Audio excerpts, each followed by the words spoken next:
Because you mentioned boundaries, what are some tools and techniques gained during your education training that apply well to your personal life in addition to professional life?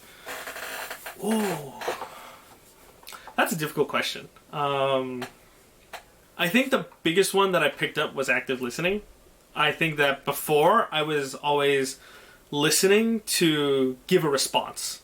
But after my training, I listened to listen. I think that was the biggest thing for me. I think learning to do that and practicing that in school was kind of like mind-blowing for me. Active listening is, after using it in my personal life, it's made a very big difference in the way that I communicate with people and provide support for people. In the past, I would just give advice.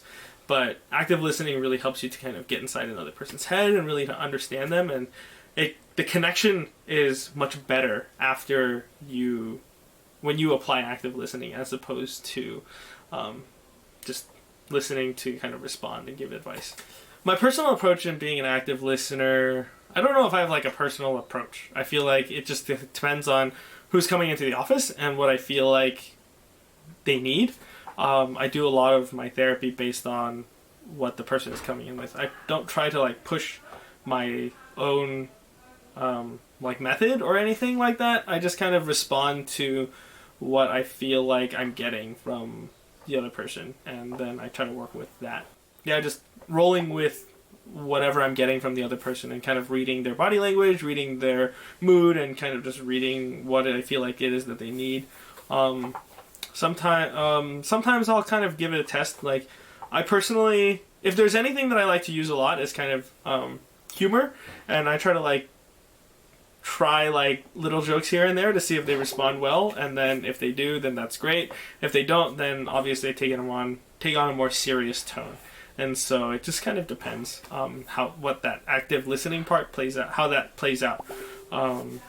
But usually what active listening is, fundamentally, is hearing what they're saying and then letting them know that you've heard what they're trying to communicate. So it's kind of like, some people joke that it's kind of like being a parrot, but it's really kind of getting at what they are really trying to communicate as opposed to just saying the same thing back to them.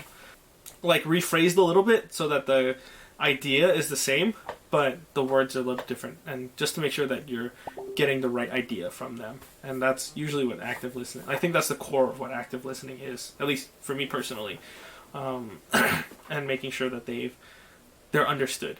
I would say go learn to do active listening, because yeah, it's crazy how much of a difference it makes in the way that you communicate with people. And so I think that if everybody practiced a little bit of active listening, there'd be much less conflict in the world.